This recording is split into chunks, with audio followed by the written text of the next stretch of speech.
ರೇಖಾಂಶ ಮತ್ತು ಅಕ್ಷಾಂಶ ಎಂಬ ಪದಗಳನ್ನು ಮೊದಲ ಬಾರಿಗೆ ಬಳಸಿದ್ದು?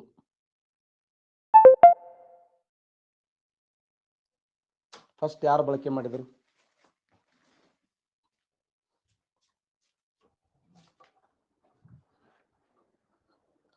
ನೋಡಕತ್ತಿರಲ್ಲ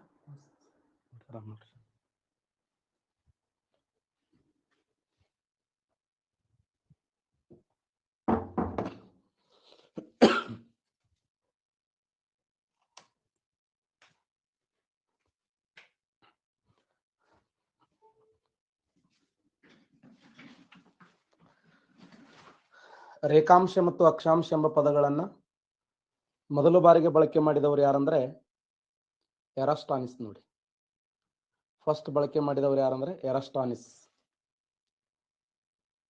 ಭೂಕೇಂದ್ರ ಸಿದ್ಧಾಂತವನ್ನು ಮಂಡಿಸಿದವರು ಯಾರು? ಇದರಲ್ಲಿ ಭೂಕೇಂದ್ರ ಸಿದ್ಧಾಂತವನ್ನು ಮಂಡಿಸಿದವರು ಯಾರು? ಫಸ್ಟ್ ಜಿಯೋ ಸೆಂಟ್ರಲ್ ಥಿಯರಿ ಅಂತ ಕರಿತೀವಿ. ಭೂಕೇಂದ್ರ ಸಿದ್ಧಾಂತವನ್ನು ಮಂಡಿಸಿದವರು ಯಾರಂದ್ರೆ ಟಾಲೆಮಿ.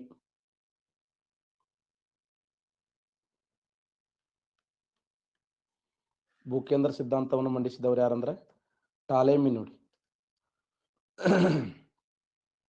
ಯಾರನ್ನ ಪ್ರಾಚೀನ ಭೂಗೋಳಶಾಸ್ತ್ರದ ಪಿತಾಮಹ ಎಂದು ಕರೆಯುತ್ತಾರೆ? ಯಾರನ್ನ ಪ್ರಾಚೀನ ಭೂಗೋಳಶಾಸ್ತ್ರದ ಪಿತಾಮಹ ಎಂದು ಕರೆಯುತ್ತಾರೆ? ಎರಾಸ್ಟಾನಿಸ್. ನೋಡಿ, ಯಾರವರು? ಹೆರೋಡಾಟಸ್ ಅಂತ ಹಾಕೋರು. ಹೆರೋಡಾಟಸ್ ಯಾಕೆ ಬರ್ತದೆ ಇಲ್ಲಿ? ಇತಿಹಾಸದ ಪಿತಾಮಹ.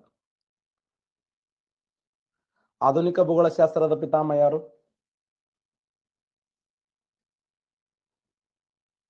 Alexander von Humboldt. ನೋಡಿ, ಅಲೆಕ್ಸಾಂಡರ್ ವಾನ್ ಹಂಬೋಲ್ಟ್ ಅವರನ್ನ ಆಧುನಿಕ ಭೂಗೋಳಶಾಸ್ತ್ರದ ಪಿತಾಮಹ ಅಂತ ಕರೀತಾರೆ. ಆಧುನಿಕ ಭೂಗೋಳಶಾಸ್ತ್ರದ ಪಿತಾಮಹ ಅಂದ್ರೆ ಅಲೆಕ್ಸಾಂಡರ್ ವಾನ್ ಹಂಬೋಲ್ಟ್. ಪ್ರಾಚೀನ ಭೂಗೋಳಶಾಸ್ತ್ರದ ಪಿತಾಮಹ ಅಂದ್ರೆ ಎರಾಸ್ಟಾನಿಸ್. ಭೂಮಿಯ ಮೇಲೆ ಮೊಟ್ಟ ಮೊದಲ ಬಾರಿಗೆ ರೇಖಾಂಶ ಮತ್ತು ಅಕ್ಷಾಂಶಗಳ ಬಗ್ಗೆ ಒಂದು ಕಲ್ಪನೆಯನ್ನು ಕೊಟ್ಟವರು ಯಾರು ಅಂತಂದ್ರೆ ಅದು ಎರಾಸ್ಟಾನಿಸ್. ಸಮಯ ನಿರ್ಧಾರ ಮಾಡಲು ರೇಖಾಂಶ, ಸ್ಥಳ ನಿರ್ಧಾರ ಮಾಡಲು ಅಕ್ಷಾಂಶ. ಭೂಮಿಯ ಮೇಲೆ ನಿರ್ದಿಷ್ಟವಾದ ಸ್ಥಳ ನಿರ್ಧಾರ ಮಾಡಲು ಅಕ್ಷಾಂಶ ಆದರೆ ಸಮಯ ನಿರ್ಧಾರ ಮಾಡಲು ರೇಖಾಂಶ. ನೆಕ್ಸ್ಟ್, ಕ್ಯಾನ್ಸರ್ ಟ್ರಾಫಿಕ್, ಮಕರ ಸಂಕ್ರಾಂತಿ ವೃತ್ತ ಎರಡೂ ಹಾದು ಹೋಗುವ ಖಂಡ ಯಾವುದು?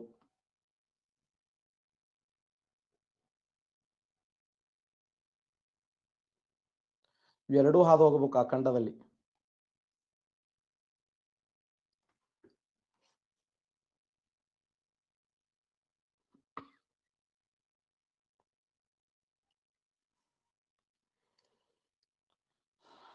ಸರಿಯಾದಂತ ಉತ್ತರ ಆಫ್ರಿಕಾ ಖಂಡ. Right answer. ನೋಡಿ, ಆಫ್ರಿಕಾ ಖಂಡ. ಯಾಕಂದ್ರೆ ಈ ಒಂದು ಆಫ್ರಿಕಾ ಖಂಡದಲ್ಲಿ 3 ಪ್ರಮುಖವಾಗಿರುವಂತಹ ಅಕ್ಷಾಂಶಗಳು ಹಾದು ಹೋಗ್ತವೆ. ಒಂದು ಸಮಭಾಜಕ ವೃತ್ತ ಹಾದು ಹೋಗ್ತದೆ, ಉತ್ತರದ 23 ಮಕರ ಸಂಕ್ರಾಂತಿ ಕರ್ಕಾಟಕ ಸಂಕ್ರಾಂತಿ ವೃತ್ತ ಹಾದು ಹೋಗ್ತದೆ, ದಕ್ಷಿಣದ 23 ಮಕರ ಸಂಕ್ರಾಂತಿ ವೃತ್ತ ಹಾದು ಹೋಗ್ತದೆ. ಅಷ್ಟೇ ಅಲ್ಲ 0 ಡಿಗ್ರಿ ರೇಖಾಂಶ ಹಾದು ಹೋಗ್ತದೆ. ನೋಡಿ, ಈ ಒಂದು ಆಫ್ರಿಕಾ ಖಂಡದಲ್ಲಿ, ಅದಕ್ಕೆ ಆಫ್ರಿಕಾ ಖಂಡವನ್ನು ಏನಂತ ಕರೀತಾರೆ ಅಂದ್ರೆ ಕೇಂದ್ರೀಯ ಭೂಖಂಡ ಅಂತ ಕರೀತಾರೆ. ಯಾವ ಖಂಡವನ್ನ ಕೇಂದ್ರೀಯ ಭೂಖಂಡ ಎಂದು ಕರೆಯುತ್ತಾರೆ ಅಂದ್ರೆ ಆಫ್ರಿಕಾ ಖಂಡ. ಈ ಆಫ್ರಿಕಾ ಖಂಡದಲ್ಲಿ ಉತ್ತರದ 23 ಅಕ್ಷಾಂಶ ಹಾದು ಹೋಗ್ತದೆ, ದಕ್ಷಿಣದ 23 ಅಕ್ಷಾಂಶ ಹಾದು ಹೋಗ್ತದೆ, ಮತ್ತೆ 0 ಡಿಗ್ರಿ ಅಕ್ಷಾಂಶ ಹಾದು ಹೋಗ್ತದೆ. ಅಷ್ಟೇ ಅಲ್ಲದೆ 0 ಡಿಗ್ರಿ ರೇಖಾಂಶನೂ ಹಾದು ಹೋಗ್ತದೆ. 0 ಡಿಗ್ರಿ ರೇಖಾಂಶ, 0 ಡಿಗ್ರಿ ರೇಖಾಂಶವನ್ನು ಏನಂತ ಕರೀತಾರೆ ಅಂದ್ರೆ GMT ಅಂತ ಕರಿತೀವಿ. GMT ಅಂದ್ರೆ ಗ್ರೀನ್ವಿಚ್ ಮೆರಿಡಿಯನ್ ಟೈಮ್ ಅಂತ ಕರೀತಾರೆ. ಗ್ರೀನ್ವಿಚ್ ಮೆರಿಡಿಯನ್ ಟೈಮ್ ಅಂದ್ರೆ BSF ಗೇಮ್ ಇನ್ ಟೋಗೋ. BSF ಗೇಮ್ ಇನ್ ಟೋಗೋ. ಬರ್ಕನ್ ಫಾಸೋ, ಸ್ಪೇನ್, ಫ್ರಾನ್ಸ್, ಗಾನಾ, ಅಲ್ಜೇರಿಯಾ, ಮಾಲಿ, ಇಂಗ್ಲೆಂಡ್, ಟೋಗೋ. ಸ್ಪೇನ್ ದೇಶ ಯುರೋಪ ಖಂಡಕ್ಕೆ ಸಂಬಂಧಪಟ್ಟಿದೆ, ಫ್ರಾನ್ಸ್ ದೇಶ ಯುರೋಪ ಖಂಡಕ್ಕೆ ಸಂಬಂಧಪಟ್ಟಿದೆ, ಇಂಗ್ಲೆಂಡ್ ದೇಶ ಯುರೋಪ ಖಂಡಕ್ಕೆ ಸಂಬಂಧಪಟ್ಟಿದೆ. ಹಾಗಾದ್ರೆ 5 ದೇಶಗಳು ಬರ್ಕನ್ ಫಾಸೋ ಆಗಿರಬಹುದು, ಗಾನಾ ಆಗಿರಬಹುದು, ಅಲ್ಜೇರಿಯಾ ಆಗಿರಬಹುದು, ಮಾಲಿ ಆಗಿರಬಹುದು, ಮತ್ತೆ ಟೋಗೋ ಆಗಿರಬಹುದು. ಈ 5 ಕಂಟ್ರಿಗಳು ಆಫ್ರಿಕಾ ಖಂಡದಲ್ಲಿ ಹೋಗ್ತವೆ. ಆಫ್ರಿಕಾ ಖಂಡದ 5 ಕಂಟ್ರಿಗಳು. ಕರೆಕ್ಟಾ? ನೋಡಿ, ಸಮಭಾಜಕ ವೃತ್ತ, ಸಂಭಾಜಕ ವೃತ್ತನು ಕೂಡ ಆಫ್ರಿಕಾ ಖಂಡದಲ್ಲಿ ಹಾದು ಹೋಗ್ತದೆ. ಕರ್ಕಾಟಕ ಸಂಕ್ರಾಂತಿ ವೃತ್ತ ಹಾದು ಹೋಗ್ತದೆ, ಮತ್ತೆ ಮಕರ ಸಂಕ್ರಾಂತಿ ವೃತ್ತ. ಆಫ್ರಿಕಾ ಖಂಡದ ಯಾವ ನದಿ ಸಮಭಾಜಕ ವೃತ್ತವನ್ನ 2 ಬಾರಿ ಹಾದು ಹೋಗುತ್ತದೆ? ಎಸ್, ಕಾಂಗೋ ನದಿ ನೋಡಿ, ಕಾಂಗೋ ನದಿ. ಕಾಂಗೋ ನದಿಗಿರುವ ಇನ್ನೊಂದು ಹೆಸರೇ ಜೈರೆ ನದಿ. ಜೈರೆ ನದಿ ಅಂದ್ರು ಒಂದೇ, ಕಾಂಗೋ ನದಿ ಅಂದ್ರು ಒಂದೇ. ಈ ಕಾಂಗೋ ನದಿ ಎಷ್ಟು ಬಾರಿ ಹಾದು ಹೋಗುತ್ತದೆ ಅಂದ್ರೆ 2 ಬಾರಿ ಕ್ರಾಸ್ ಆಗ್ತದೆ. ಸಮಭಾಜಕ ವೃತ್ತವನ್ನ 2 ಬಾರಿ ಕ್ರಾಸ್ ಆಗುವಂತ ನದಿ ಯಾವ್ದಂದ್ರ ಕಾಂಗೋ. ಕಾಂಗೋ ನದಿಗಿರುವ ಇನ್ನೊಂದು ಹೆಸರೇ ಜೇರೆ. ಐಶ್ವರ್ಯ ಕರೆಕ್ಟ್ ಆನ್ಸರ್. ಲಿವಿಂಗ್ಸ್ಟನ್ ಅನ್ನುವಂತ ಜಲಪಾತ ನಿರ್ಮಾಣ ಮಾಡಿದೆ. ಕಾಂಗೋ ಅನ್ನುವಂತ ನದಿ ನಿರ್ಮಾಣ ಮಾಡಿದ ಜಲಪಾತ ಯಾವ್ದಂದ್ರ ಲಿವಿಂಗ್ಸ್ಟನ್. ಲಿವಿಂಗ್ಸ್ಟನ್ ಅನ್ನುವಂತ ಜಲಪಾತ. ಹಾಗಾದ್ರೆ ಕಾಂಗೋ ನದಿಗೆ ಏನಿಲ್ಲ, ನದಿ ಮುಖಜ ಭೂಮಿ ಇಲ್ಲ ನೋಡಿ. ನದಿ ಮುಖಜ ಭೂಮಿ ಇಲ್ಲದೆ ಇರುವಂತ ನದಿ ಯಾವ್ದಂದ್ರ ಕಾಂಗೋ ನದಿ. ಕಾಂಗೋ ನದಿಗೆ ಏನಿಲ್ಲ ಅಂದ್ರ ನದಿ ಮುಖಜ ಭೂಮಿ. ನಮ್ಮ ಭಾರತ ದೇಶದಲ್ಲಿ ನರ್ಮದಾ ನದಿ ಅದಲ್ಲ, ಆ ನರ್ಮದಾ ನದಿಗೆ ಯಾವ ತರ ನದಿ ಮುಖಜ ಭೂಮಿ ಇಲ್ಲ, ಆ ತರ ಕಾಂಗೋ ನದಿಗೆ ಕೂಡ ನದಿ ಮುಖಜ ಭೂಮಿ ಇಲ್ಲ, ನೆನ್ಪಿಡಿ. ಕಾಂಗೋ ನದಿಯಲ್ಲಿ ಕಂಡು ಬಂದ ವಿಶಿಷ್ಟವಾದ ಬುಡಕಟ್ಟು ಜನಾಂಗ ಯಾವುದು? ಎಸ್, ಪಿಗ್ಮಿ ಅನ್ನುವಂತ ಬುಡಕಟ್ಟು ಜನಾಂಗ ಕಂಡು ಬರ್ತಾರೆ ನೋಡಿ. ಪಿಗ್ಮಿ ಅನ್ನುವಂತ ಬುಡಕಟ್ಟು ಜನಾಂಗ ಫೇಮಸ್, ಪಿಗ್ಮಿ ಜನಾಂಗ. ಯಾವ ಖಂಡವನ್ನು ಪ್ರಪಂಚದ ಹೃದಯ ಭಾಗ ಅಂತ ಕರೀತಾರೆ? ಯಾವ ಖಂಡವನ್ನ ಪ್ರಪಂಚದ ಹೃದಯ ಭಾಗ ಎಂದು ಕರೆಯುತ್ತಾರೆ? ಯಾವ ಖಂಡವನ್ನ ಪ್ರಪಂಚದ ಹೃದಯ ಭಾಗ ಎಂದು ಕರೆಯುತ್ತಾರೆ ಅಂದ್ರೆ ಯುರೋಪ ಖಂಡ ನೋಡಿ. ಯುರೋಪ ಖಂಡವನ್ನು ಪ್ರಪಂಚದ ಹೃದಯ ಭಾಗ ಅಂತ ಕರೀತಾರೆ.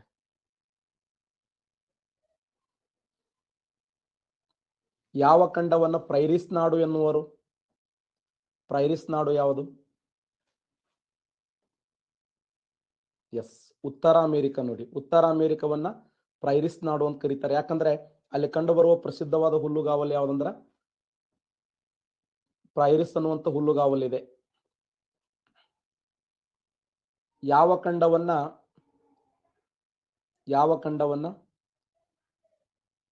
ವೈಪರೀತ್ಯಗಳ ಖಂಡ ಎಂದು ಕರೆಯುತ್ತಾರೆ? ಯಾವ ಖಂಡವನ್ನ ವೈಪರೀತ್ಯಗಳ ಖಂಡ ಎಂದು ಕರೆಯುತ್ತಾರೆ ಅಂದ್ರೆ ಏಷ್ಯಾ ಖಂಡ ನೋಡಿ. ಏಷ್ಯಾ ಖಂಡವನ್ನ ವೈಪರೀತ್ಯಗಳ ಖಂಡ ಅಂತ ಕರೀತಾರೆ. 49 ದೇಶಗಳಿವೆ, 23 ದೇಶಗಳಿವೆ, 54 ದೇಶಗಳಿವೆ, 56 ದೇಶಗಳಿವೆ.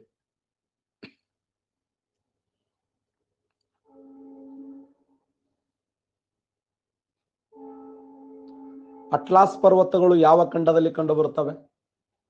ಅಟ್ಲಾಸ್ ಎಂಬ ಪರ್ವತಗಳು ಯಾವ ಖಂಡದಲ್ಲಿ ಕಂಡುಬರುತ್ತವೆ? ಅಟ್ಲಾಸ್ ಎಂಬ ಪರ್ವತಗಳು ಆಫ್ರಿಕಾ ಖಂಡದಲ್ಲಿ ಕಂಡುಬರ್ತಾವೆ ನೋಡಿ. ಭಾರತ ದೇಶದಲ್ಲಿ ಹಿಮಾಲಯ ಪರ್ವತ ಯಾವ ತರ ಅದಾವಲ್ಲ, ಆ ತರ ಅಟ್ಲಾಸ್ ಅನ್ನುವಂತ ಪರ್ವತಗಳು ಆಫ್ರಿಕಾ ಖಂಡದಲ್ಲಿ ಕಂಡು ಬರ್ತವೆ. ಆಲ್ಪ್ಸ್ ಪರ್ವತಗಳು ಯಾವ ಖಂಡದಲ್ಲಿ ಅದಾವೆ? ಆಲ್ಪ್ಸ್ ಪರ್ವತಗಳು ಪ್ರಜ್ವಲ್, ಸಚಿನ್, ಎಕ್ಸಲೆಂಟ್. ಆಲ್ಪ್ಸ್ ಪರ್ವತಗಳು ಯಾವ ಖಂಡದಲ್ಲಿ ಇದಾವೆ ಅಂದ್ರೆ ಯುರೋಪ ಖಂಡದಲ್ಲಿ ಇದಾವೆ ನೋಡಿ. ಯುರೋಪ ಖಂಡದಲ್ಲಿ ಕಂಡು ಬರುವಂತ ಅತ್ಯಂತ ಪ್ರಸಿದ್ಧವಾದ ಪರ್ವತಗಳು ಯಾವಂದ್ರ ಆಲ್ಪ್ಸ್ ಪರ್ವತಗಳು. ಆಲ್ಪ್ಸ್ ಪರ್ವತಗಳು ಕೂಡ ಈ ಒಂದು ಮಡಿಕೆ ಪರ್ವತಗಳು ಅಂತ ಕರಿತೀವಿ. ಮಡಿಕೆ ಪರ್ವತಗಳು, ಆಲ್ಪ್ಸ್ ಪರ್ವತಗಳು. ನೆಕ್ಸ್ಟ್,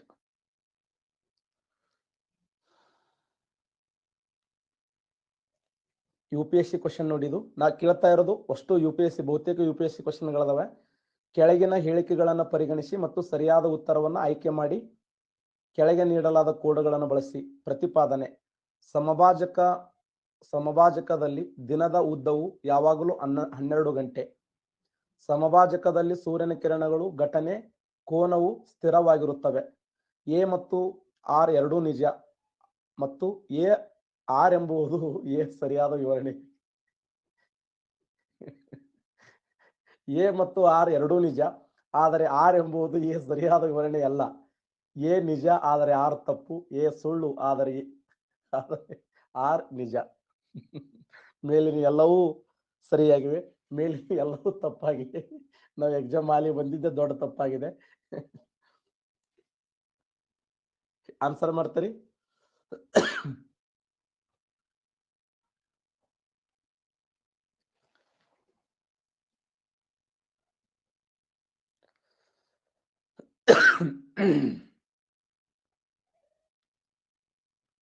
ಸರಿಯಾದಂತ ಉತ್ತರ ಎ ಮತ್ತು ಆರ್ ಎರಡೂ ನಿಜ ನೋಡಿ. ಆರ್ ಎಂಬುದು ಎನ ಸರಿಯಾದ ವಿವರಣೆಯಾಗಿದೆ. ಎ ಮತ್ತು ಆರ್ ಎರಡೂ ನಿಜ ಮತ್ತು ಆರ್ ಎಂಬುದು ಎನ ಸರಿಯಾದ ವಿವರಣೆಯಾಗಿದೆ. ಸಮಭಾಜಕ ವೃತ್ತದಲ್ಲಿ ದಿನದ ಉದ್ದವು ಯಾವಾಗಲೂ 12 ಗಂಟೆ ಆಗಿರುತ್ತದೆ. ಯಾಕಂದ್ರೆ ಸೂರ್ಯನ ಕಿರಣಗಳು ಸಮಭಾಜಕ ವೃತ್ತದ ಮೇಲೆ ನೇರವಾಗಿ ಬೀಳುವುದರಿಂದ 12 ಗಂಟೆ ಹಗಲು 12 ಗಂಟೆ ರಾತ್ರಿ ಇರುತ್ತವೆ. ಓಕೆ, ನೇರವಾಗಿ ಬೀಳುತ್ತವೆ. ಹಾಗಾದ್ರೆ ಸಮಭಾಜಕದಲ್ಲಿ ಸೂರ್ಯನ ಕಿರಣಗಳ ಘಟನೆಯು ಕೋನವು ಸ್ಥಿರವಾಗಿರುತ್ತದೆ. ಯಾವಾಗಲೂ ಸ್ಥಿರ ಆಗ್ಲೇಬೇಕಲ್ಲ. ಬರ್ಕೊಂಬಿಡಿ ಕ್ವಶನ್.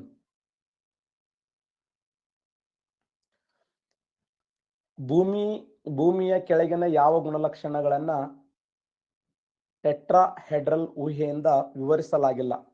ಖಂಡಗಳ ಅಳಿವಿಕೆ, ಪೆಸಿಫಿಕ್ ಮಹಾಸಾಗರದ ಸುತ್ತ ಮಡಿಕೆ ಪರ್ವತಗಳ ಸರಣಿಯ ಸ್ಥಳ, ಖಂಡಗಳು ಮತ್ತು ಸಾಗರಗಳ ಆಂಟಿಪೋಡಲ್ ವ್ಯವಸ್ಥೆ, ಖಂಡಗಳು ಮತ್ತು ಸಾಗರಗಳ ತ್ರಿಕೋನ ಆಕಾರ.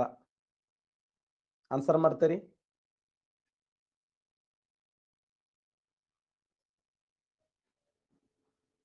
ಟೆಟ್ರಾಹೆಡ್ರಲ್ ಊಹೆಯಿಂದ ವಿವರಿಸಲಾಗಿಲ್ಲ.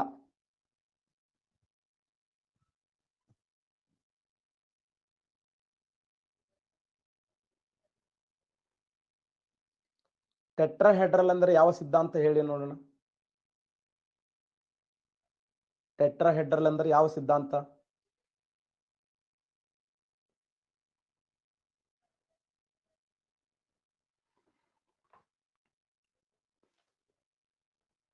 ಭೂಸತಿಲೀಕರಣನ, ಭೂಖಂಡಗಳ ಅಲೆತ ಸಿದ್ಧಾಂತನ, ಚತುರ್ಮುಖ ಸಿದ್ಧಾಂತನ,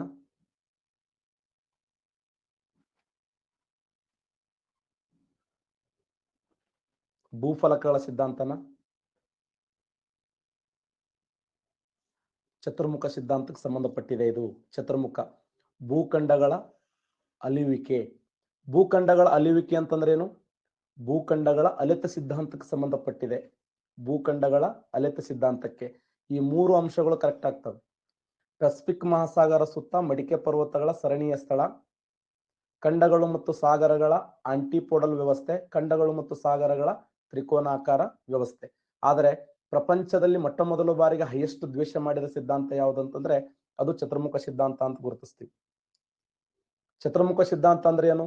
ಯಾವುದೇ ಒಂದು ಆಕಾಶಕಾಯ ತನ್ನಷ್ಟಕ್ಕೆ ತಾನು ತಿರುಗುವಾಗ ಚತುರ್ಮುಖ ಏನು ತ್ರಿಕೋನಾಕಾರವನ್ನು ಬಿಟ್ಟು ಚತುರ್ಮುಖ ಆಕಾರ, ವೃತ್ತಾಕಾರ ಬಿಟ್ಟು ಚತುರ್ಮುಖ ಆಕಾರ ಪಡೆಯುತ್ತದೆ.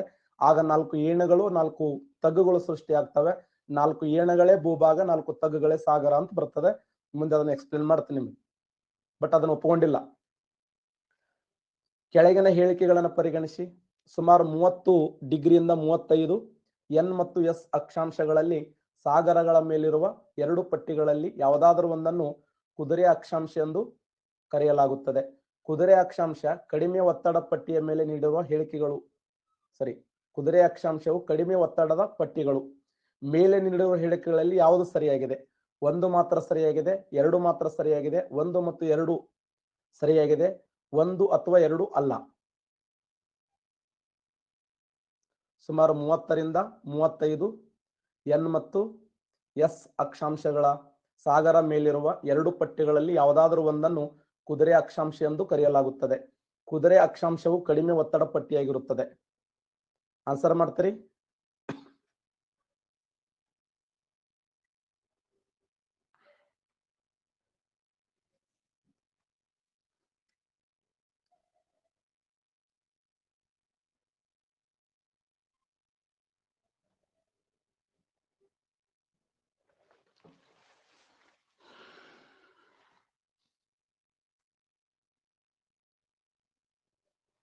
ಒಂದು ಮಾತ್ರ ಸರಿಯಾಗಿದೆ ನೋಡಿ.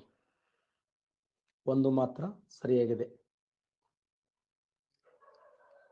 1 ಮಾತ್ರ ಸರಿಯಾಗಿದೆ ನೋಡಿ. ಯಾವ ತರ ನಿಮ್ಗೆ ಟಫ್ ಅನಿಸ್ತದೆ ಕ್ವಶನ್ಗಳು. ಕುದುರೆ ಅಕ್ಷಾಂಶಗಳನ್ನ ಎಲ್ಲಿ ಓದ್ತೀವಿ ಹೇಳ್ರಿ? ಯಾರು ಹೇಳ್ತೀರಿ? ಕುದುರೆ ಅಕ್ಷಾಂಶಗಳನ್ನ ಎಲ್ಲಿ ಓದ್ತೀವಿ? ಒತ್ತಡ ಪಟ್ಟಿಗಳನ್ನು ಓದುವಾಗ ಓದ್ತೀವಿ. 1. ಎರಡನೇದ್ದು ಮಾರುತಗಳನ್ನ ಅಧ್ಯಯನ ಮಾಡ್ತೀವಿ ಗೊತ್ತಾ? ವ್ಯಾಪಾರಿ ಮಾರುತಗಳು, ಪ್ರತಿ ವ್ಯಾಪಾರಿ ಮಾರುತಗಳು ಮತ್ತೆ ಧ್ರುವೀಯ ಮಾರುತಗಳು ಅಂತ ಓದ್ತೀವಿ ಗೊತ್ತಾ? ವ್ಯಾಪಾರಿ ಮಾರುತಗಳು, ಪ್ರತಿ ವ್ಯಾಪಾರಿ ಮಾರುತಗಳು, ಧ್ರುವೀಯ ಮಾರುತಗಳು. ಯಾವ ಮಾರುತಗಳನ್ನ 40ರ ಅಬ್ಬರದ ಅಕ್ಷಾಂಶ, 50ರ ಉಗ್ರ ಅಕ್ಷಾಂಶ, 60ರ ಅರ್ಚುವ ಅಕ್ಷಾಂಶ ಅಂತ ಕರಿತೀವಿ ಗೊತ್ತಾ?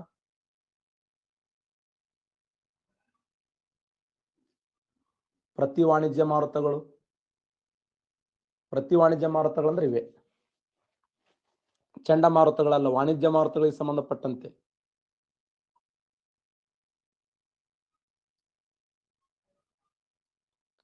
ನೆಕ್ಸ್ಟ್, ಸಮಭಾಜಕ ವೃತ್ತವು ಇದರ ಮೂಲಕ ಹಾದು ಹೋಗುತ್ತದೆ. Cameroon, Costa Rica, Kenya, Venezuela. ಸಮಭಾಜಕ ವೃತ್ತವು ಈ ಕೆಳಗಿನ ಯಾವ ದೇಶದ ಮೂಲಕ ಹಾದು ಹೋಗುತ್ತದೆ? ನೋಡಿ, ಖಂಡಗಳ ಮೇಲೆ ಕೊಟ್ಟನ ಕ್ವಶನ್.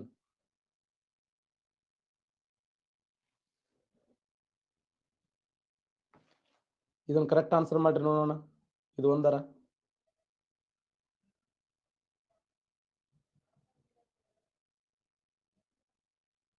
ಎದಿ ಹೊಡೆದ್ರಿ ನೀವು.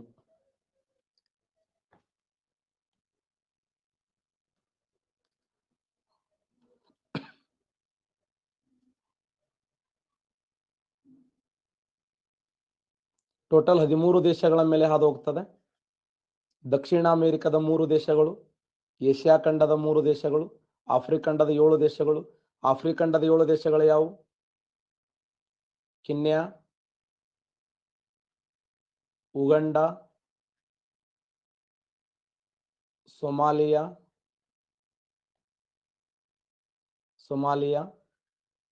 ಗಬನ್, ಸೊಮಟೋಬ್ ಅಂಡ್ ಪ್ರಿನ್ಸದ್,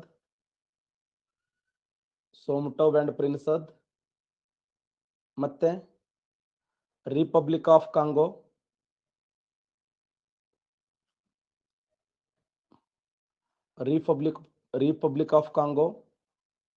ಮತ್ತೆ ಡೆಮೊಕ್ರೆಟಿಕ್ ರಿಪಬ್ಲಿಕ್ ಆಫ್ ಕಾಂಗೋ. ಕರೆಕ್ಟಾ? Kenya, Uganda, Somalia, Gabon, Sao Tome and Principe, Republic of Congo, Democratic Republic of Congo. Asia ಖಂಡದ 3 ದೇಶಗಳು ಯಾವುವು? ಏಷ್ಯಾ ಖಂಡದ 3 ದೇಶಗಳು ವಿನಾಯಕ್ ಕರೆಕ್ಟ್. ಮಾಲ್ಡೀವ್ಸ್, ಇಂಡೋನೇಷಿಯಾ, ಮತ್ತೆ ಕಿರಬಾಟಿ.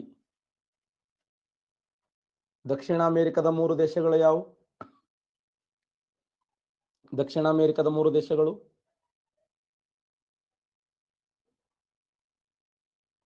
ಬ್ರೆಜಿಲ್,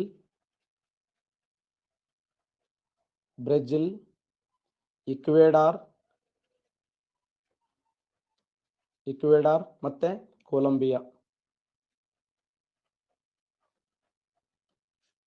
ಅದಕ್ಕೆ ಕಿನ್ಯಾ. ನೋಡಿ, ಇಂಥ ಕ್ವಶನ್ಗಳನ್ನು ಕೇಳ್ತಾನೆ. ಯಾರ ಕನ್ನಡದಾಗ ಹೇಳಿ ಪ್ಲೀಸ್ ಅನ್ನೋ. ಕನ್ನಡದಾಗೆಲ್ಲ ಇವು: Brazil, Ecuador, Colombia, Kenya, Uganda, Somalia, Gabon, Sao Tome and Principe, Republic of Congo, Democratic Republic of Congo ಆಫ್ರಿಕಂಡದಲ್ಲಿ. ಇನ್ನು ಏಷ್ಯಾ ಖಂಡದಲ್ಲಿ ಮಾಲ್ಡೀವ್ಸ್, ಇಂಡೋನೇಷ್ಯಾ, ಕಿರಬಾಟಿ. ಕಂಟ್ರಿಗಳ ಹೆಸರು ಏನಿನದು? ಯಾವ್ದು ಕನ್ನಡದಾಗ ಹೇಳ್ರಿ ಅನ್ನೋದು? ಹಿಂಗಾದ್ರೆ ಮತ್ತೆ ಸಾಲಿ ಹೆಂಗ್ ಉದ್ದಾರ ಆತ ಹೇಳು?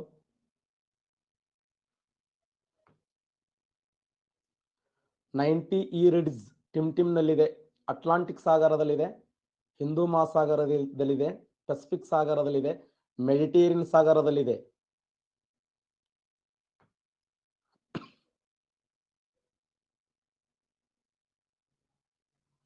ಕರೆಕ್ಟ್ ಆನ್ಸರ್ ಮಾಡಿ ನೋಡೋಣ.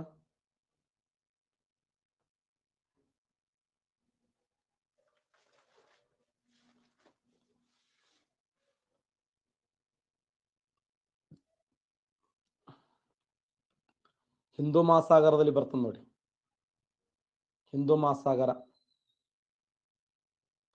ಮಾಲ್ಟಾ ಅನ್ನುವಂತ ರಾಷ್ಟ್ರ ಯಾವ ಸಾಗರದಲ್ಲಿದೆ? ಮಾಲ್ಟಾ ಅನ್ನುವಂತ ಕಂಟ್ರಿ ಮೆಡಿಟೇರಿಯನ್ ಸಾಗರದಲ್ಲಿದೆ ನೋಡಿ.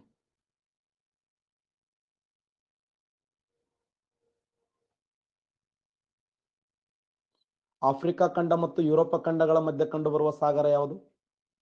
ಸಮುದ್ರ. ಆಫ್ರಿಕಾ ಖಂಡ ಮತ್ತು ಯುರೋಪ ಖಂಡಗಳ ಮಧ್ಯೆ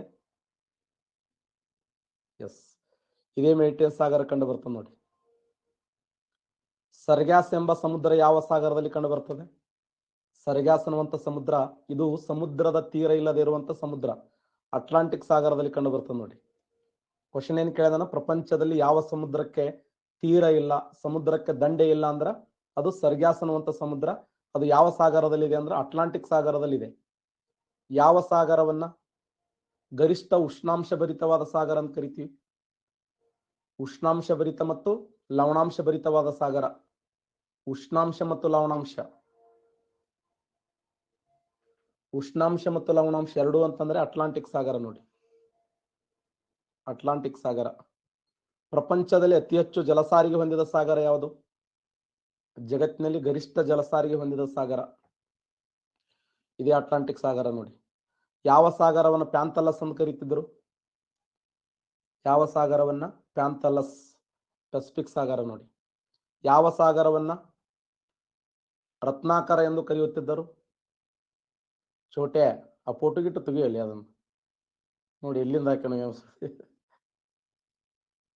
ರತ್ನಾಕರ ಎಂದು ಯಾವ ಸಾಗರವನ್ನು ಕರೀತಿದ್ರು ಅಂದ್ರೆ ಹಿಂದೂ ಮಹಾಸಾಗರ ನೋಡಿ. ಹಿಂದೂ ಮಹಾಸಾಗರವನ್ನ ರತ್ನಾಕರ ಅಂತ ಕರೀತಾರೆ.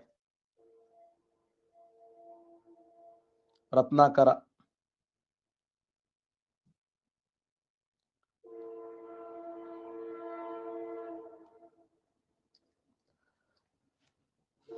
ಪ್ರಧಾನ ಮೆಡಿಟೇರಿಯನ್ ಮತ್ತು ಸಮಭಾಜಕದ ಇಂಟರ್ಸೆಕ್ಷನ್ ಪಾಯಿಂಟ್ ಟಿಮ್ಟಿಮ್ನಲ್ಲಿದೆ. ಅಟ್ಲಾಂಟಿಕ್ ಸಾಗರದಲ್ಲಿ, ಘಾನಾ, ಮಾರಕ್ಕೋ, ಪೆಸಿಫಿಕ್ ಸಾಗರ. ಬಹಳ ಸಿಂಪಲ್ ಆಗಿರುವಂತ ಪ್ರಶ್ನೆ, ಅದ್ಭುತವಾದ ಪ್ರಶ್ನೆ ಇದು.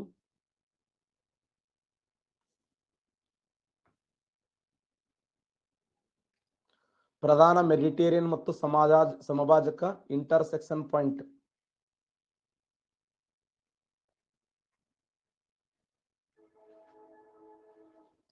ಅಟ್ಲಾಂಟಿಕ್ ಸಾಗರದಲ್ಲಿ ಕಂಡು ಬರ್ತದೆ ನೋಡಿ. ನಮ್ಮಲ್ಲಿ ಹೆಂಗೆ 82 ಮತ್ತು 23 ಕರ್ಕಾಟಕ ಸಂಕ್ರಾಂತಿ ಇರುತ್ತಾ, ಛತ್ತೀಸ್ಗಢ ರಾಜ್ಯದ ಕೋರಿಯಾ ಜಿಲ್ಲೆಯ ಅಂಬಿಕಾಪುರದಲ್ಲಿ ಸಂಧಿಸ್ತಲ್ಲ ಆ ಟೈಪ್ ಅದು. ಆಫ್ರಿಕಾದ ಯಾವ ನದಿಯು ಮಕರ ಸಂಕ್ರಾಂತಿ ವೃತ್ತವನ್ನು 2 ಬಾರಿ ದಾಟುತ್ತದೆ? ಆಫ್ರಿಕಾದ ಯಾವ ನದಿಯು ಮಕರ ಸಂಕ್ರಾಂತಿ ವೃತ್ತವನ್ನು 2 ಬಾರಿ ದಾಟುತ್ತದೆ? ಒಂದು 4-5 ದಿನ ಅಷ್ಟೇ ತೋತೀನಿ ನಾ ವರ್ಲ್ಡ್ ಜಿಯೋಗ್ರಫಿ. ಮುಂದೆ ನಾನು ಮತ್ತೆ ಇಂಡಿಯನ್ ಮತ್ತು ಪ್ರಾಕೃತಿಕ ಭೂಗೋಳಶಾಸ್ತ್ರಕ್ಕೆ ಬರ್ತೀನಿ. ಯಾಕಂದ್ರೆ PC ಕನ್ಫರ್ಮ್ ಆಗಿದ್ದಾವೆ, ಸಾರಿ PC ಡೇಟ್ ಅನೌನ್ಸ್ ಆಗಿದೆ. ಆ ಉದ್ದೇಶಕ್ಕಾಗಿ ಬಹಳವಾದ ಪ್ರಶ್ನೆಗಳನ್ನು ಒಂದು ಸುಮಾರು 100-200 ಪ್ರಶ್ನೆಗಳು ಡಿಸ್ಕಸ್ ಮಾಡೋಣ. ಆಫ್ರಿಕಾದ ಯಾವ ನದಿಯು ಮಕರ ಸಂಕ್ರಾಂತಿ ವೃತ್ತವನ್ನು 2 ಬಾರಿ ದಾಟುತ್ತದೆ ಅಂದ್ರೆ ಲಿಂಪೋಪೋ. ಲಿಂಪೋಪೋ. ಒಂದು ವೇಳೆ ಅದೇ ಮಕರ ಸಮಭಾಜಕ ವೃತ್ತ ಅಂತ ಕೊಟ್ರೆ, ಆಫ್ರಿಕಾದ ಯಾವ ನದಿಯು ಸಮಭಾಜಕ ವೃತ್ತವನ್ನು 2 ಬಾರಿ ಕ್ರಾಸ್ ಮಾಡುತ್ತದೆ ಅಂದ್ರೆ, ಎಕ್ಸಲೆಂಟ್, ಕಾಂಗೋ ನದಿ ನೋಡಿ. ಕಾಂಗೋ ನದಿ. 2 ಅರ್ಧಗೋಳಗಳಲ್ಲಿ ಹಗಲು ಮತ್ತು ರಾತ್ರಿ ಸಮವಾಗಿರುವಾಗ ದಿನಾಂಕಗಳು ಯಾವುವು? June 21, December 22, March 21, September 23, June 21, December 22. 2 ಗೋಳಾರ್ಧಗಳಲ್ಲಿ ಹಗಲು ಮತ್ತು ರಾತ್ರಿಗಳು ಸಮವಾಗಿರುವ, ಉತ್ತರಾರ್ಧಗೋಳದಲ್ಲಿ ಹಗಲು ರಾತ್ರಿ ಸಮಯ ಇರಬೇಕು, ದಕ್ಷಿಣಾರ್ಧಗೋಳದಲ್ಲಿ ಹಗಲು ರಾತ್ರಿ ಸಮಯ ಇರಬೇಕು. ಇದನ್ನು ಕೂಡ ಬಹಳ ಸರಿ ರಿಪೀಟ್ ಆಗಿರುವಂತ ಪ್ರಶ್ನೆ. ಇದನ್ನು ಕೂಡ ಹೇಳಿ ನಿಮಗೆ ನಾನು. ಉತ್ತರಾರ್ಧಗೋಳ ಮತ್ತು ದಕ್ಷಿಣಾರ್ಧಗೋಳ ಎರಡರಲ್ಲಿ ಕೂಡ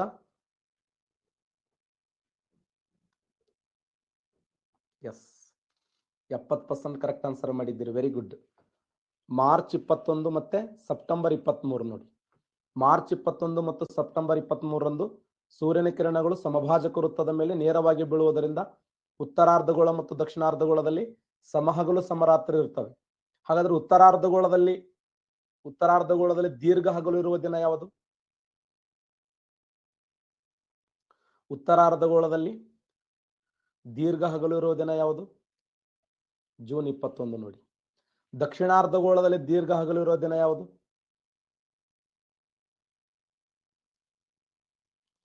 ಡಿಸೆಂಬರ್ 22 ನೋಡಿ. ಉತ್ತರಾರ್ಧಗೋಳದಲ್ಲಿ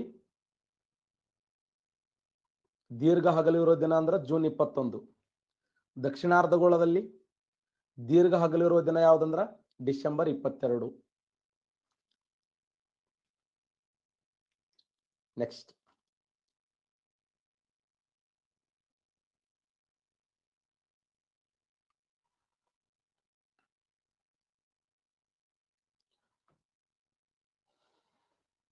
ಸೂರ್ಯನ ಪ್ರಕಾಶದ ಅದೇ ಸರಾಸರಿ ಮೌಲ್ಯವನ್ನ ಚಿತ್ರಿಸುವ ಐಸೋಪ್ಲೇತ್ ಅನ್ನ ಏನೆಂದು ಕರೆಯುತ್ತಾರೆ ಅಥವಾ ಕರೆಯಲಾಗುತ್ತದೆ? ಐಸೋನೇಪ್ಸ್ ಅಂತ ಕರೀತಾರೆ, ಐಸೋ ರಮ್ಸ್ ಅಂತ ಕರೀತಾರೆ, ಐಸೋ ಹೆಲ್ಸ್ ಅಂತ ಕರೀತಾರೆ, ಐಸೋ ಹೈಟ್ಸ್ ಅಂತ ಕರೀತಾರೆ.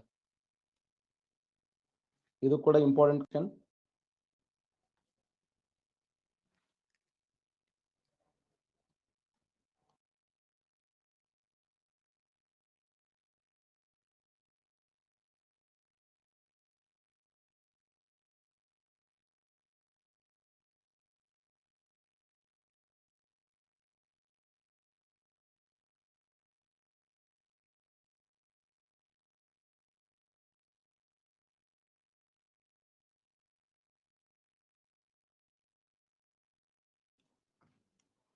ಸರಿಯಾದಂತ ಉತ್ತರ ಐಸೋ ಹೆಲ್ಸ್ ನೋಡಿ. ಐಸೋ ಹೆಲ್ಸ್ ಅಂದ್ರೆ ಏನು? ಎದರ ಮುಂದುವರೆದ ಭಾಗ ಗೊತ್ತಾ? ಐಸೋಥರ್ಮದ ಮುಂದುವರೆದ ಭಾಗ ಅದು. ಐಸೋಥರ್ಮ್ಸದ ಮುಂದುವರೆದ ಭಾಗವನ್ನು ಐಸೋ ಹೆಲ್ಸ್ ಅಂತ ಕರಿತೀವಿ ನಾವು. ಒಂದು ವೇಳೆ ಐಸೋ ಹೆಲೆನ್ಸ್ ಅಂತ ಬಂದ್ರೆ ಐಸೋಥರ್ಮ್ ಇಲ್ಲ ಅಲ್ಲಿ. ಐಸೋಥರ್ಮ್ ಅಂತ ಕೊಡ್ತಿದ್ದೆ ನಾವು. ಲವಣಾಂಶಗಳು ನೋಡಿ, ಲವಣಾಂಶಗಳು ನೋಡಿ. ಇವೆಲ್ಲ ಶಬ್ದಗಳು ಯಾರಿಗೆ ಹತ್ತವಂದ್ರ, ಯಾರು ಹಿಂದಿನ ಕ್ಲಾಸ್ಗಳನ್ನು ಕೇಳಿರ್ತಿರಲ್ಲ, ಯಾರು ಹಿಂದಿನ ಕ್ಲಾಸ್ಗಳನ್ನು ಕೇಳಿ ಅಥವಾ ಯಾರಾದ್ರೂ ಓದಿದ್ರಂದ್ರೆ ಇಂಥ ಕ್ವಶನ್ಗಳಿಗೆ ಟಚ್ ಆಗ್ತವೆ. ಇವತ್ತೇ ಫಸ್ಟ್ ಅಟೆಂಡ್ ಆಗಿದ್ರಿ ಅಥವಾ ಈಗ ಜಸ್ಟ್ ನಾವು CET ಪ್ರಿಪರೇಷನ್ ಮಾಡ್ತಿದ್ದೇವೆ ಅಂದ್ರೆ ಇವೆಲ್ಲ ಶಬ್ದಗಳು ಏನಪ್ಪ ಇವು? ಐಸೋನೇಪ್ಸ, ಐಸೋರಮ್ಸ, ಇವೇನು ಜಿಯೋಗ್ರಫಿಯ ಏನಂತ ಅನಿಸ್ತದ.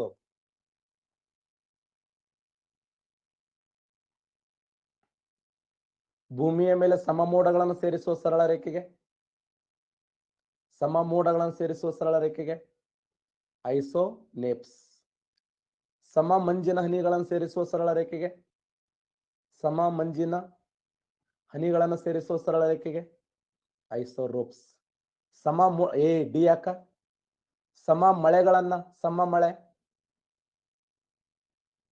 ಮಳೆ ಎಕ್ಸಲೆಂಟ್, ಐಸೋ ಹೈಟ್ಸ್. ನಿಮ್ಮೂರಾಗನು 100 ಸೆಂಟಿಮೀಟರ್ ಮಳೆಯಾಗಿದೆ, ನಮ್ಮೂರಾಗನು 100 ಸೆಂಟಿಮೀಟರ್ ಮಳೆಯಾಗಿದೆ. ಆ ಎರಡೂ ಊರುಗಳನ್ನ ಗ್ಲೋಬದ ಮೇಲೆ ಸೇರಿಸುವುದೇ ಐಸೋ ಹೈಟ್ಸ್. ನಿಮ್ಮೂರಾಗೂ ಸೇಮ್ ಮಳೆಯಾಗಿದೆ, ನಮ್ಮೂರಾಗೂ ಸೇಮ್ ಮಳೆಯಾಗಿದೆ. ಅವೆರಡನ್ನ ಸೇರಿಸುವಂತ ಸರಳ ರೇಖೆ ಇದೆಯಲ್ಲ, ಅದಕ್ಕೆ ಏನಂತ ಕರೀತಾರೆ ಅಂದ್ರೆ ಐಸೋ ಹೈಟ್ಸ್ ಅಂತ ಕರೀತಾರೆ. ನೆಕ್ಸ್ಟ್,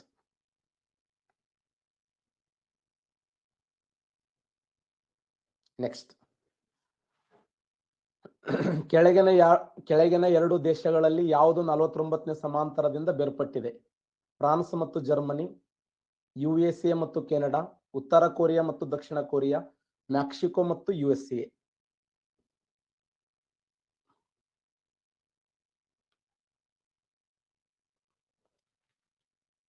ಎಂತ ಬೇಕಾದಂತ ಪ್ರಶ್ನೆಗಳು ಬಂದರೂ ಕೂಡ ಧೈರ್ಯ ಮಾಡಿ ಹೆದರಿಸಿ ಅವುಗಳನ್ನು ಫೇಸ್ ಮಾಡುವಂತ ಸಾಮರ್ಥ್ಯ ಗಳಿಸ್ಕೊಳ್ಳಿ. ನಿಮ್ಮ ವಯಸ್ಸಿನವರು ಕೋಟ್ಯಾಂತರ ರೂಪಾಯಿಯನ್ನ ಗಳಿಸ್ತಾ ಇದ್ದಾರೆ. IPLಗಳಲ್ಲಿ ಮಹಿಳೆ ಮತ್ತು ಪುರುಷರು ಅಂತಾರಾಷ್ಟ್ರೀಯ ಮಟ್ಟದ ಘಟಾನುಘಟಿಗಳು ಬಾಲರ್ಗಳು ಹಾಕಿದಾಗ ಅವುಗಳಿಗೆ ಸಿಕ್ಸ್ ಹೊಡೆಯುವಂತ ಪ್ರಯತ್ನ ಮಾಡ್ತಾರೆ. ಅಂಜಬಾರದು. ಇಂಥ ಪ್ರಶ್ನೆಗಳು ಬಂದಾಗ ಹಿಂದೆ ಸರಿಬಾರದು, ನಾವು ಮುನ್ನುಗ್ಗಬೇಕು. ಹೌದಲ್ಲ? ಮತ್ ಹುಟ್ಟಿ ಬರಂಗಿಲ್ಲ ನಾವು. ಮತ್ತೆ ಇದೇ ಕ್ಷೇತ್ರದ ನಾವು ಪಳಗ್ತಾ ಇದ್ದೇವೆ ಅಂದ್ರೆ ಇಂಥ ಆನ್ಸರ್ ಹೇಳಿಲ್ಲ ಅಂದ್ರೆ ಮತ್ತೆ ನಾವು ಶೀಟ್ಗೆ ಯಾಕೆ ಬರ್ಬೇಕು? ಇಲ್ಲ ಮೊಬೈಲ್ ಬಂದ್ ಮಾಡಿ ನಾವು ಕ್ಲಾಸಾಗಿ ಕೇಳಬಾರದು, ಇಲ್ಲ ನುಗ್ಗಬೇಕು. ಮುನ್ನುಗ್ಗಿ ಅವುಗಳನ್ನು ಕಲಿಯಕ್ಕೆ ಪ್ರಯತ್ನ ಮಾಡಬೇಕು. ಹೌದಲ್ಲ?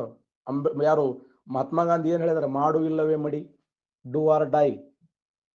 ಹಾಗಾದ್ರೆ ಕೆಳಗಿನ ಯಾವ ಎರಡು ದೇಶಗಳಲ್ಲಿ ಯಾವುದು, ಈಗ ಹೆಂಗ ನಮ್ಮ ಭಾರತ ಮತ್ತು ಪಾಕಿಸ್ತಾನದ ಮಧ್ಯೆ ರ್ಯಾಡ್ಕ್ಲಿಫ್ ಗಡಿ ರೇಖೆ ಇದೆಯೋ, ಭಾರತ ಅಫ್ಘಾನಿಸ್ತಾನದ ಮಧ್ಯೆ ಡುರೆಂಡ್ ಗಡಿ ರೇಖೆ ಇದೆಯೋ, ಭಾರತ ಚೀನಾದ ಮಧ್ಯೆ ಮ್ಯಾಕ್ ಮೋಹನ್ ಅನ್ನುವಂಥ ಗಡಿ ರೇಖೆ ಇದೆಯೋ, ಆತರ 49 ಸಮಾಂತರ ಅನ್ನೋದು ಒಂದು ಗಡಿ ರೇಖೆ ಹೆಸರದು. ಆ 49ನೇ ಸಮಾಂತರದಿಂದ ಬೇರ್ಪಟ್ಟಿದ್ದು ಯಾವುದು? ಫ್ರಾನ್ಸ್, ಜರ್ಮನಿ, USA, ಕೆನಡಾ, ಉತ್ತರ ಕೊರಿಯಾ ಮತ್ತು ದಕ್ಷಿಣ ಕೊರಿಯಾ, ಮೆಕ್ಸಿಕೋ ಮತ್ತು ಅಮೆರಿಕ ದೇಶ.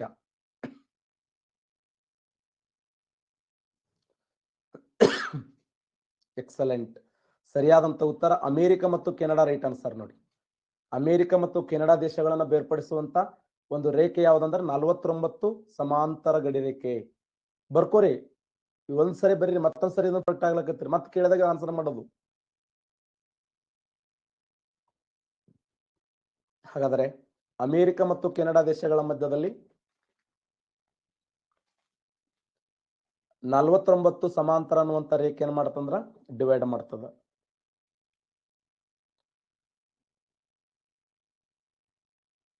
ನೆಕ್ಸ್ಟ್,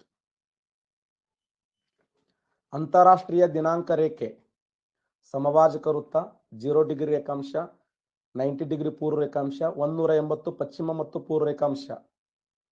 ಅಂತಾರಾಷ್ಟ್ರೀಯ ದಿನಾಂಕ ರೇಖೆ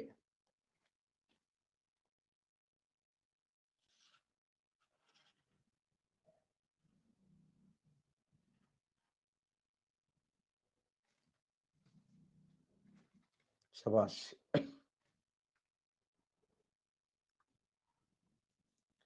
180 ಡಿಗ್ರಿ ಪೂರ್ವ ಮತ್ತು ಪಶ್ಚಿಮ ರೇಖಾಂಶ. ಈ ಕೆಳಗಿನ ಯಾವ ರೇಖಾಂಶವನ್ನು ಅಂತಾರಾಷ್ಟ್ರೀಯ ತಿಥಿ ರೇಖಾಂಶ ಎನ್ನುವರು? ಅಂತಾರಾಷ್ಟ್ರೀಯ ತಿಥಿ ರೇಖಾಂಶ ಯಾವುದು? 180 ಡಿಗ್ರಿ ಪೂರ್ವ ಮತ್ತು ಪಶ್ಚಿಮ ರೇಖಾಂಶವನ್ನ ಅಂತಾರಾಷ್ಟ್ರೀಯ ತಿಥಿ ರೇಖಾಂಶ ಅಂತ ಕರೀತಾರೆ ನೋಡಿ. ಅಂತಾರಾಷ್ಟ್ರೀಯ ತಿಥಿ ರೇಖಾಂಶ.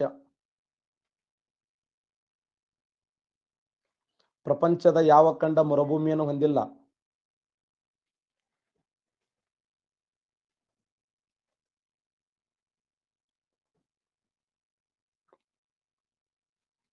ಯುರೋಪ ಖಂಡ ನೋಡಿ. ಯಾವ ಖಂಡವನ್ನು ಸಮತಟ್ಟಾದ ಭೂಖಂಡ ಎಂದು ಕರೆಯುತ್ತಾರೆ? ನೋಡಿ ಹೆಸರು ಅಂತ ಇಟ್ಕೊಂಡವ, ಚೋಟೆಯ ಗುಂಡೆ, ಆ ಫೋಟೋ ಅವು.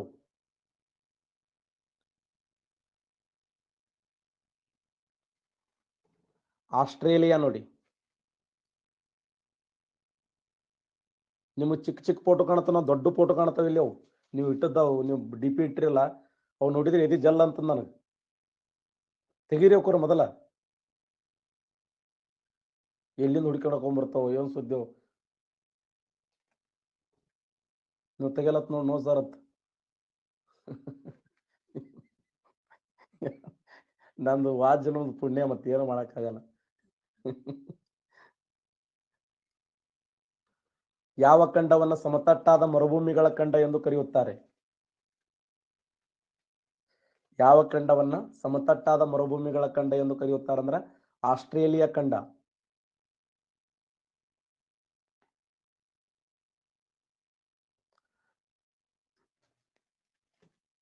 ಜನಸಂಖ್ಯೆ ಮತ್ತು ವಿಸ್ತೀರ್ಣ ಎರಡರಲ್ಲಿ ಅತಿ ದೊಡ್ಡ ಖಂಡ ಯಾವುದು? ಜನಸಂಖ್ಯೆ ಮತ್ತು ವಿಸ್ತೀರ್ಣ ಎರಡರಲ್ಲಿ ಅತಿ ದೊಡ್ಡ ಖಂಡ ಅಂದ್ರೆ ಏಷ್ಯಾ ಖಂಡ. ಚಿನುಕ್ ಎಂಬ ಸ್ಥಳೀಯ ಮಾರುತಗಳು ಯಾವ ಖಂಡದಲ್ಲಿ ಬೀಸುತ್ತವೆ? ಉತ್ತರ ಅಮೆರಿಕದಲ್ಲಿ ಬೀಸ್ತಾವ ನೋಡಿ. ವಿಲ್ಲಿ ವಿಲ್ಲಿ ಎಂಬ ಸ್ಥಳೀಯ ಚಂಡಮಾರುತಗಳು ಯಾವ ಖಂಡದಲ್ಲಿ ಬೀಸುತ್ತವೆ? ವಿಲ್ಲಿ ವಿಲ್ಲಿ ಆಸ್ಟ್ರೇಲಿಯಾ ಖಂಡ ನೋಡಿ. ವಿಲ್ಲಿ ವಿಲ್ಲಿ ಎಂಬ ಸೈಕ್ಲೋನ್ಗಳು ಯಾವ ಖಂಡದಲ್ಲಿ ಬೀಸುತ್ತವೆ ಅಂತಂದ್ರೆ ಅದು ಆಸ್ಟ್ರೇಲಿಯಾ ಖಂಡದಲ್ಲಿ ಬೀಸ್ತಾವ ನೋಡಿ. ವಿಲ್ಲಿ ವಿಲ್ಲಿ.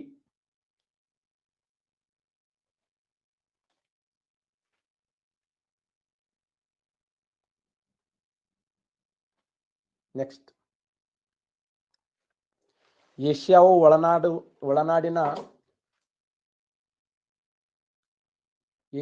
ಒಳನಾಡಿನ ಒಳಚರಂಡಿ ದೊಡ್ಡ ಪ್ರದೇಶವನ್ನು ಹೊಂದಿದೆ.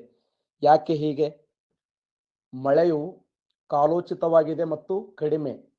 ಹಲವಾರು ಇಂಟರ್ಮೋಟೆನ್ ಪ್ರಸ್ಥಭೂಮಿಗಳಿವೆ.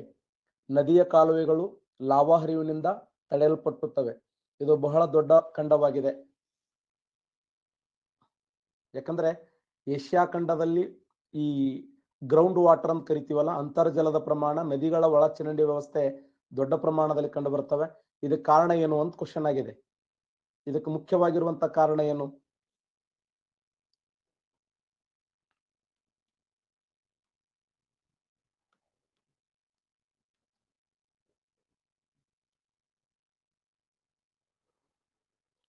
ಎ ರೈಟ್ ಆನ್ಸರ್ ನೋಡಿ.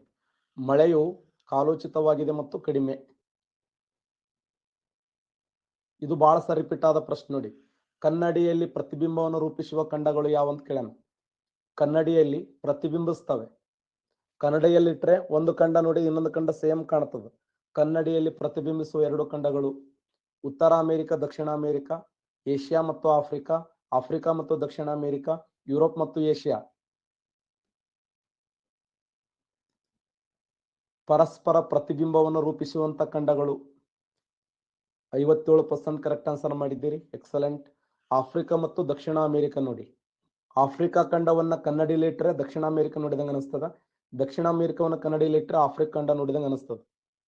ಪರಸ್ಪರ ಆಫ್ರಿಕಾ ಮತ್ತು ದಕ್ಷಿಣ ಅಮೆರಿಕಗಳು ಕನ್ನಡಿಯಲ್ಲಿ ಪ್ರತಿಬಿಂಬ ರೂಪದಲ್ಲಿ ಕಾಣುವಂತ ಖಂಡಗಳು.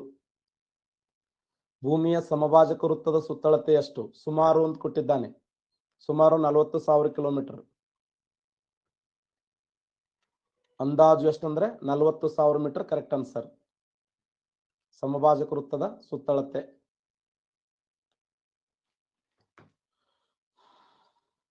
ಈ ಕೆಳಗಿನ ಯಾವ ಹೇಳಿಕೆ ಮಹಾವೃತ್ತದ ಕುರಿತು ತಪ್ಪಾಗಿದೆ? ಮಹಾವೃತ್ತವನ್ನ ಸಮಭಾಜಕದ ದೊಡ್ಡ ವೃತ್ತವಾಗಿದೆ. ಎರಡು ಬಿಂದುಗಳ ನಡುವೆ ದೊಡ್ಡ ವೃತ್ತದ ಚಾಪವನ್ನ ಅನುಸರಿಸುವ ಮೂಲಕ ಹಡಗು ಇಂಧನ ಮತ್ತು ಸಮಯವನ್ನು ಉಳಿಸುತ್ತದೆ. ಗೋಳದ ಮೇಲೆ ಕೇವಲ ಒಂದು ದೊಡ್ಡ ವೃತ್ತವನ್ನು ಎಳೆಯಬಹುದು. ಒಂದು ಸಮತಲವು ಗೋಳದ ಕೇಂದ್ರದ ಮೂಲಕ ಹಾದು ಹೋಗುವಾಗ ಒಂದು ದೊಡ್ಡ ವೃತ್ತವು ಉಂಟಾಗುತ್ತದೆ. ನೋಡಿ, ಯಾವ ಹೇಳಿಕೆ ತಪ್ಪಾಗಿದೆ ಅಂತ ಕೊಟ್ಟೆ ಕ್ವಶನ್. ಆನ್ಸರ್ ಮಾಡ್ತೀರಿ?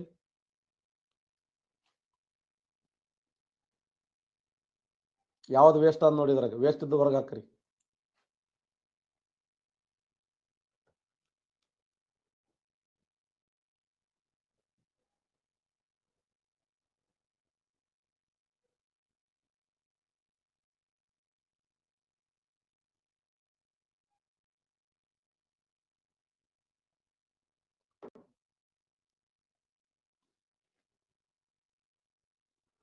ಸಿ ರಾಂಗ್ ಇದೆ ನೋಡಿ. ಏನು ಗೋಳದ ಮೇಲೆ ಕೇವಲ ಒಂದು ದೊಡ್ಡ ವೃತ್ತವನ್ನು ಎಳೆಯಬಹುದು, ಹಂಗೆ ಎಳೆದ್ರೆ ಹೆಂಗದು? ತಪ್ಪಾಗಿದೆ ಇದು. ಸಮಭಾಜಕ ವೃತ್ತವು ದೊಡ್ಡ ವೃತ್ತವಾಗಿದೆ. ಒಂದು ಎರಡು ಬಿಂದುಗಳ ನಡುವೆ ದೊಡ್ಡ ವೃತ್ತದ ಚಾಪವನ್ನ ಅನುಸರಿಸುವ ಮೂಲಕ ಹಡಗು ಇಂಧನ ಮತ್ತು ಸಮಯವನ್ನು ಉಳಿಸುತ್ತದೆ.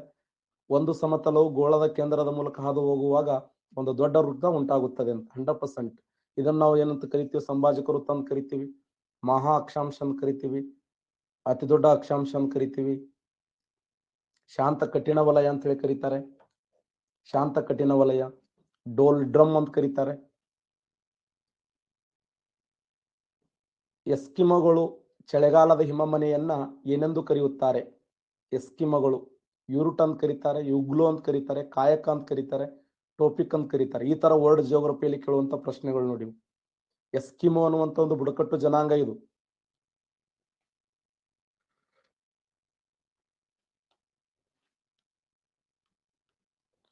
ಎಸ್ಕಿಮೋ ಚಳಿಗಾಲದ ಹಿಮಮನೆಗಳನ್ನ ಯುಗ್ಲು ಅಂತ ಕರೀತಾರೆ ನೋಡಿ. ಯುಗ್ಲು, ಎಸ್ಕಿಮೋ ಚಳಿಗಾಲದ ಹಿಮಮನೆಯನ್ನ ಈ ಹೆಸರಿಂದ ಕರೀತಾರೆ.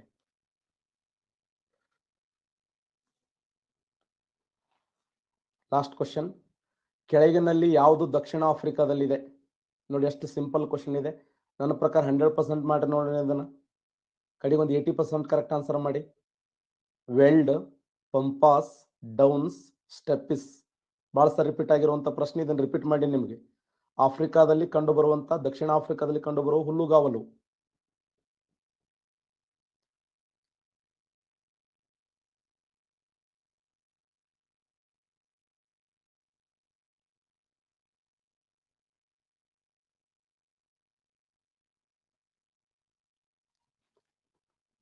ಎಸ್, ವೆಲ್ಡ್ ಹುಲ್ಲುಗಾವಲು ನೋಡಿ. ವೆಲ್ಡ್ ಹುಲ್ಲುಗಾವಲು. ಪಂಪಸ್ ಹುಲ್ಲುಗಾವಲು ಬ್ರೆಜಿಲ್ ದೇಶದಲ್ಲಿ, ಡೌನ್ಸ್ ಹುಲ್ಲುಗಾವಲು ಆಸ್ಟ್ರೇಲಿಯಾ ದೇಶದಲ್ಲಿ, ಡೌನ್ಸ್ ಹುಲ್ಲುಗಾವಲು. ಸ್ಟೆಪಿಸ್ ಹುಲ್ಲುಗಾವಲು ಯುರೋಪ ಖಂಡ ಮತ್ತು ಏಷ್ಯಾ ಖಂಡಗಳಲ್ಲಿ. ಪ್ರಪಂಚದ ಅತಿ ಉದ್ದವಾದ ಹುಲ್ಲುಗಾವಲು ಯಾವುದು? ಜಗತ್ತಿನ ಅತ್ಯಂತ ಉದ್ದವಾದ ಹುಲ್ಲುಗಾವಲು. ಶಬಾಷ್. ಪ್ರಪಂಚದ ಅತ್ಯಂತ ಉದ್ದವಾದ ಹುಲ್ಲುಗಾವಲು ಅಂದ್ರೆ ಸ್ಟೆಪಿಸ್ ಹುಲ್ಲುಗಾವಲು ನೋಡಿ. ಇಡೀ ಪ್ರಪಂಚದಲ್ಲಿ ಅತ್ಯಂತ ಉದ್ದವಾದಂತ ಹುಲ್ಲುಗಾವಲು ಅಂತ ಗುರುತಿಸ್ತೀವಿ. ಜಗತ್ತಿನಲ್ಲಿ ಬಾಬು ಅವರು, ಡುಮ್ಮಿ ಅವರು, ವೆಂಕಟೇಶ್ ಅವರು, ಪವಿ ಅವರು, ಟಾರ್ಗೆಟ್ ಅವರು, ಭಗತ್ ಸಿಂಗ್ ಅವರು, ರೂಪಾ ಅವರು, ವಿನಾಯಕ್ ಅವರು, ಅನಿರುದ್ಧ ಅವರು, ಗಾಯತ್ರಿ ಅವರು. ಕಂಗ್ರಾಚುಲೇಷನ್ ನೋಡಿ, ಎಲ್ಲರೂ ಟಾಪ್ 10 ದಾಗದಿರಿ.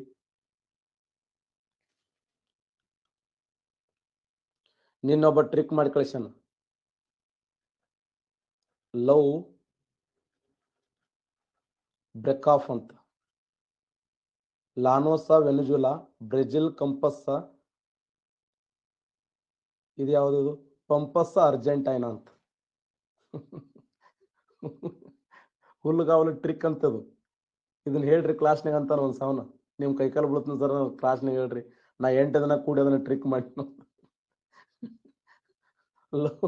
ಲವ್ ಬ್ರೇಕಪ್ ಅಂತ, ಲವ್ ಲಾನೋಸಾ ವೆನಿಜುಲಾ, ಬ್ರೆಜಿಲ್ ಕಂಪಸ್ ಮತ್ತೆ ಪಂಪಸ್ ಅರ್ಜೆಂಟೈನಾ ಅಂತ ಹುಲ್ಲುಗಾವಲದ ಹೆಸರು ಇವು. ಟ್ರಿಕ್, ಆಯಾ ದೇಶಗಳಲ್ಲಿ ಕಂಡು ಬರುವಂತ ಹುಲ್ಲುಗಾವಲು. ಎಷ್ಟು ಹೊಸ ಪ್ರಶಸ್ತಿ ಅವಂಗ ಕೊಡಬೇಕು.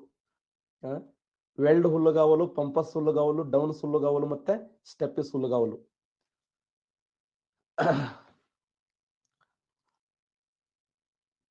ಅನ್ನ ಅಕಾಡೆಮಿ ಒಳ್ಳೆ ಒಳ್ಳೆ ಉಪನ್ಯಾಸಕರು ಆಗಮಿಸ್ತಾ ಇದ್ದಾರೆ, ಇನ್ನೂ ಒಳ್ಳೆ ಒಳ್ಳೆ ಉಪನ್ಯಾಸಕರು ಬರ್ತಾ ಇದ್ದಾರೆ, ನಿಮಗೆಲ್ಲ ಗೊತ್ತದೆ. ಸರಿಸುಮಾರು 3 ವರ್ಷಗಳಿಂದ ವಿದ್ಯಾರ್ಥಿಗಳ ಪ್ರೀತಿಗೆ ಪಾತ್ರ ಆಗಿರುವಂತ ಅನ್ನ ಅಕಾಡೆಮಿ ಕರ್ನಾಟಕ ರಾಜ್ಯದಲ್ಲಿ ಆಫ್ಲೈನ್ ಏನು ಮಾಡ್ತಾ ಅದರ 10 ಪಟ್ಟು ಒಳ್ಳೆ ಕೆಲಸಗಳನ್ನು ಮಾಡ್ತಾ ಇದೆ. ಅದು ಫ್ರೀ ಕ್ಲಾಸ್ ಆಗಲಿ, ಯೂಟ್ಯೂಬ್ ಕ್ಲಾಸ್ ಆಗಲಿ, ಇಲ್ಲಿ ಯೂಟ್ಯೂಬ್ ಏನು ಆಫ್ಲೈನ್ ಆನ್ಲೈನ್ದಲ್ಲಿ ಪೋಲ್ಗಳನ್ನು ಕೊಡೋದಾಗಲಿ, ರಿಸಲ್ಟ್ ಘೋಷಣೆ ಮಾಡೋದಾಗಲಿ, ನಿಮ್ಗೆ ಯಾವತ್ತೂ ಮೋಸ ಮಾಡ್ತಾ ಇಲ್ಲ. ಬಹುಶಃ ಇಡೀ ಅನ್ನ ಅಕಾಡೆಮಿಯಲ್ಲಿ ನನ್ನ 3 ವರ್ಷದ ಜೀವನದಲ್ಲಿ 50% ಆಫ್ ಅನ್ನು ಘೋಷಣೆ ಮಾಡಿದ್ದಾರೆ. ಯಾರು ತಗೋಬೇಕು ಅಂತ ವಿಚಾರ ಮಾಡ್ತಿರಲ್ಲ, ಯಾಕಂದ್ರೆ ನಾ ಪ್ಲಸ್ ಕ್ಲಾಸ್ ವಿದ್ಯಾರ್ಥಿಗಳು ಇವತ್ತು ನನಗೆ ನಮ್ಮ ಸಂಜೀವ್ ರೆಡ್ಡಿ ಸರ್ ಹೇಳಿದ್ರು, ಸರ